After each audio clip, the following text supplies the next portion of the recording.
අයිබෝන් අපි අද කතා කරන්න බලාපොරොත්තු වන්නේ භූගෝල විද්‍යා 12 වසර ගුරුවක් පොතේ පළවෙනි පාඩම පෘථුවියේ ගති ලක්ෂණ කියන එක. ඒතර පෘථුවියේ ගති ලක්ෂණ වල විශේෂ ලක්ෂණ කීපයක් හඳුනගන්න තියෙනවා මේ පෘථුවි ව්‍යුහය තුල.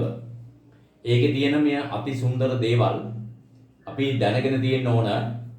අන්න ඒ ටික තමයි මම මේ පාඩමේදී අද කරන්න බලාපොරොත්තු වෙන්නේ.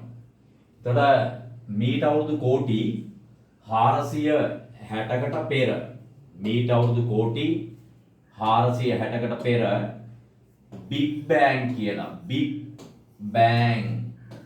කියලා මහා පිපුරුමක් සිද්ධ වෙලා තියෙනවා. කෝටි 460කට පෙර මිලියන 4600.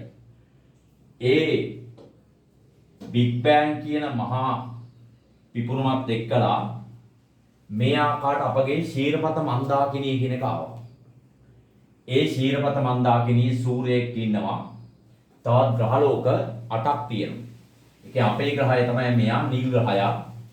මෙයා එතකොට බුධ සිකුරු පෘථුවි හැටියට තියෙනවා ඒ ග්‍රහය. ඒතර මේ පෘථුවි ග්‍රහය ගත්තාම එයාගේ ප්‍රධාන උප්පද්ධති වශයෙන් ගත කර 4ක් තියෙනවා. ඒ තමයි ජල ගෝලය, වායු ගෝලය, ජෛව ගෝලය, ශිලා ගෝලය කියලා. පෘථුවි ග්‍රහයගේ විශේෂම ලක්ෂණය තමයි අනෙක් ග්‍රහලෝක වලට නැති ජෛව ගෝලයක් පෘථුවි ග්‍රහයට තියෙනවා. ඒක තමයි විශේෂම දෙය. ඒතර මෙන්න මේ පෘථුවි ග්‍රහයගේ තියෙන ව්‍යුහය තමයි අපිට ඉස්සෙල්ලාම ඉගෙන ගන්න තියෙන්නේ. ඒතර මේක අපි මහාද්වීප වලට බෙදලා ගන්නවා මේ ආකාරයට. ඊට ඉස්සෙල්ලා අපි පෘථුවි ව්‍යුහය පොඩ්ඩක් දැනගෙන තියෙන්න ඕන. මේ තමයි ඒක ව්‍යුහය තුල අපිට පේන්න තියෙන දේවල්. ඒ නිසා පෘථුවිය ගෝලාකාර වස්තුවක්. මේක ඈතින් ඉඳන් බැලුවම පේන්නේ පෘෂ්ඨය නිල් පාටයි. ඒ නිසා මේකට අපි 9 පන්ති ඉගෙන ගන්නවා නිල් ග්‍රහයයි කියලා. ඒතර මේ පෘථුවි ග්‍රහය නිල් ග්‍රහය හැටියට පේන්නේ මේකේ ජල ගෝලයනේ වැඩිපුර තියෙන්නේ. ඒකයි මේක නිල් ග්‍රහයයි කියන්නේ. ඒතර මේ පෘථුවිය ස්තර කීපයක් තියෙනවා. ඒ තමයි යටම කොටස මේ අභ්‍යන්තර හරය යගුලියක් වගේ. ඊට පස්සේ බාහිර හරය මේක පහළ ප්‍රාවරණය, මේ ඉහළ ප්‍රාවරණය කට්ට. නමුත් අපි මේ බෙදීම් වලදී ගුරුවක් වලට අනුව යනකොට පෘථුවියේ තියෙන ප්‍රධාන ස්තර 4යි.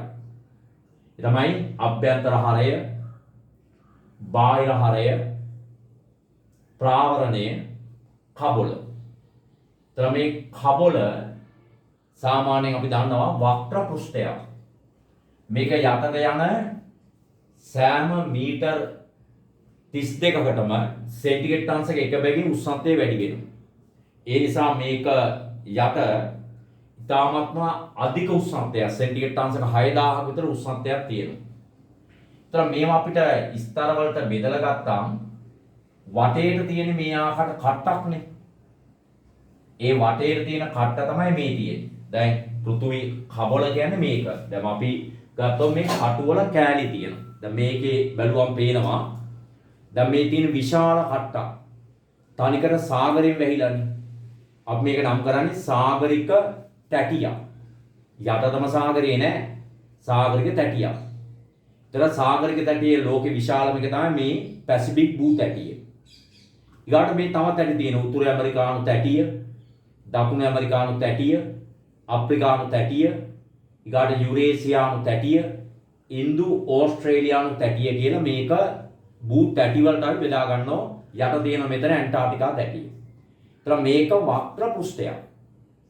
ඒ වක්‍ර පෘෂ්ඨය අපිට තනි කොලයක තියන්න බෑ. ඒ නිසා මේ වක්‍ර පෘෂ්ඨය තනින් තන කැඩෙනවා. දැන් උදාහරණයක් විදිහට අපි ගත්තොත් මේ ලෝක ගෝලයේ මේ කොලේ අලවන්න බෑ අපිට මේ නැමෙනවා. ඒ සිද්ධාන්තයම තමයි මේකේ තියෙන්නේ වක්‍ර පෘෂ්ඨය තනින් තනින් කැඩිලා තියෙනවා. මේ කැඩිච්ච කෑල්ලකට කියනවා භූ තැටියක්. ඊළඟට ඒකේ මායිමට කියනවා අපි තැටිතල මායිමක් කියලා. ඒතර මේ කෑල්ලක හරස් කපුවක් ගත්තොත් මෙන්න මෙහෙමයි. දැන් පේනවා ඇති මේකේ අභ්‍යන්තර හරය, බාහිර හරය, ප්‍රාවරණය, කබොල ඔය ආකාරයට ස්තර ටික වෙන් වෙන්නේ. ලස්සනට මේක පේනවා. මෙන්න මේක තමයි වැඩිම පරිමාව. මුළු පරිමාවෙන් 83ක් තියෙන මේකේ. ඒතර අපිට MCQ ප්‍රශ්න වල අහනවා පෘථිවියේ වැඩිම පරිමාව මේ ප්‍රාවරණ කලාපය. අඩුම පරිමාව මෙන්න මේ කට්ට 101යි. අඩුම පරිමාව 101යි තියෙන්නේ. ඒතර මේ කබොල ඝන පෘෂ්ඨයක් ඝනයි. නමුත් මේක යටට ගිලෙන්නේ නැහැ. ඒක මේකේ විශේෂ දෙයක්. ඒතකොට මේක ව්‍යුහය තුල අභ්‍යන්තර හරය, බාහිර හරය, ප්‍රාවරණය, කබොල. මේ කබොලයි ප්‍රාවරණය වෙන් කරන සීමා තියෙනවා. අපි ඒව නම් කරන්නේ මේ ආකාරයට මොහර විසික් අසන්තතිය, ඊගාට ගුටෙන්බර්ග් අසන්තතිය, ලෙමන් අසන්තතිය කියලා. මෙන්නේ කබොල ගත්තට පස්සේ පෘථුවියේ අපිට විශේෂයෙන් හඳුනා ගන්න පුළුවන් ගති ලක්ෂණ කීපයක් තියෙනවා. මේ ලෝකයක් ගෝලයක් දිගහැරපු විදිහේ තියෙන අපි පස්සේ කරන්නම් පාඩමක මේ තියෙන අපි තියෙන භූත ඇටි ටික. ඒතර මේ භූත ඇටි වලින් මේ තියෙන්නේ විශාලම තැටිය සාගරික තැටියක්. ඒවත් මතක තියාගන්න. දැන් අපි ඉන්න තැටි ඉන්දු ඕස්ට්‍රේලියානු තැටියනේ. මෙන්න මේ තැටිය තමයි ශ්‍රී ලංකාවේ ඉන්නේ. ඉන්දු ඕස්ට්‍රේලියානු තැටිය ශ්‍රී ලංකාව පිළිතල තියෙන්නේ. සමහර තැටි සාගරික තැටි. සමහර ඒවා ගොඩබිම් මහද්වීපික තැටි. ඒතර මේ තියෙන තැටි එක එක පැත්තට යනවා. ඒ යෑමේ ක්‍රියාවලිය අපි නම් කරන්නේ තැටි චලනය. තැටි චලනය වෙන්නේ මගුනේ මේක යට උෂ්ණත්වය වැඩි කියලා. සෙන්ටිග්‍රේඩ් අංශක 6000ක විතර උෂ්ණත්වයක් මේ භූගර්භයේ යට තියෙනවා. සා ඕන පාෂාණයක් ද්‍රව. නමුත් යටම තියෙන මේකේ කුට්ටිය හයිය පාෂාණ ස්තරයක් මාර යටම කොටස කියලා පෙන්නුවේ මෙන්න මේ ස්තරය හයියයි ඝනයි. ඒක ඝනත්වයෙන් වැඩි වෙන්න හේතුව විවිධ පීඩනය. හතර වශයෙන් එකතු වෙන පීඩනය. ඒ පීඩනය යටතේ මේකේ යට ඝනත්වය වැඩි. ඒක භෞතික විද්‍යාවේ තමයි හොයන්නේ. මේක යට කම්පන තරංග යවලා ඝන පෘෂ්ඨයේ කම්පන තරංග වල වේගය අනුව ඒ කට්ටිය තීරණය කරලා තියෙනවා. මේ යටම තියෙන යක්කුලියක් වගේ කුට්ටිය ඝන කුට්ටියක් බවට. එතන මේක යට යුරේනියම් ප්‍රෝටෝනියම් කියන මූලද්‍රව්‍ය තියෙනවා. ඒවා ගිනිගෙන දැවෙනවා. ඒ දහන බලයෙන් නිකුත් වෙන සංවහන ධාරා. ඒ ගැන පරිශන කරපු එක්කෙනෙක් තමයි මේ ඉංග්‍රීසි ජාතික ආතර් හොම්ස් කියන එක්කෙනා. භූවිද්‍යාඥයෙක්. එයා කියනවා මේක යට මේ සංවහන ධාරා ක්‍රියාත්මක වෙනවා. සංවහන ධාරාවල බලයෙන් මේ භූත ඇටි එක එක පැත්තට ඇදෙනවා. ඒ ඇදීමේ ප්‍රතිඵලයක් හැටියට මේ තැටි චලනය වෙනවා. කබොල එහෙ මෙහෙ යනවා. ඒ යන්නේ මේ මහාද්වීපික ස්කන්ධ. ඒ අනුව මේ තැටි මෙහෙම තීරයක් විදිහට චලනය වෙනවා. තැටි දෙකක් මෙයාකට ඈත් වෙනවා. අපි කියනවා භූත ඇටි අපසරණය කියලා. තැටි මෙහෙම හැප්පෙනවා. තැටි අபிසරණය වෙනවායි කියලා. ඒතර තැටි දෙකක් මෙහෙම අபிසරණය වෙනකොට අபிසරණය වෙනවා කියන්නේ මේක. මේ මැද කොටස නැමිනව පේන. නිසා නැමි කඳු ඇති වෙන්නේ.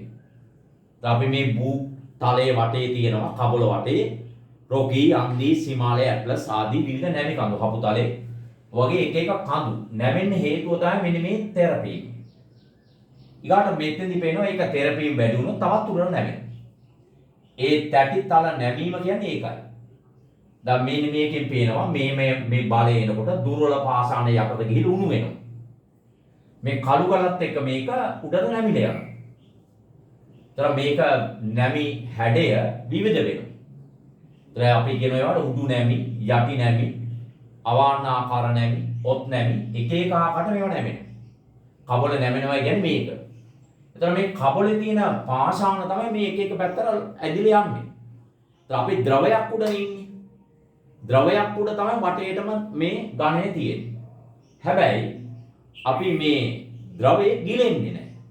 ඒට හේතුව යට පාෂාණවල ඝනත්වය වැඩි, උඩ පාෂාණ ඝනත්වය අඩුයි. හරියට මේක කියනවා ඍජු පොම් කුට්ටියක් වතුරක් දාපුවා වගේ. ඍජු පොම් වතුරක් දැම්මම වතුරේ ගිලෙන්නේ නැහැ. පාවෙ විනේ තියෙන්නේ. ඒ වගේ. මොකද මේ කබොලේ තියෙන ප්‍රධාන පාෂාණ ස්තර දෙකක්. කබොල තුල. එකක් තමයි සීමා පාෂාණ. සීමා පාෂාණ කියන්නේ සිලිකන් මැග්නීසියම්. Cl පාෂාණ කියන්නේ සිලිකන් ඇලුමිනියම්. සීමා පාෂාණ ස්තරයේ මත සියල් පාෂාණ ස්තරයේ මෙහෙම පාවෙනවා.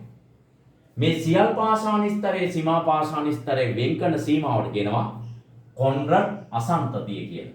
එතකොට මේ විදිහට මේ බූත් ඇටි කබොල එහෙම යනවා. ඒ කබොල යෑමේ ක්‍රියාවලියට අවශ්‍ය බලය දෙන්නේ යටින්. එතකොට මේ ආකාරයට මේක පාවෙලා ගියාට පස්සේ අදත් මේ එතකොට මෙහෙම පාවෙනවා. මේක මෙහෙම දැන් කුට්ටි කුට්ටිනේ තියෙන්නේ. යට තියෙන මේ රතු පාටෙන් පේනවා ඇති ලාවා.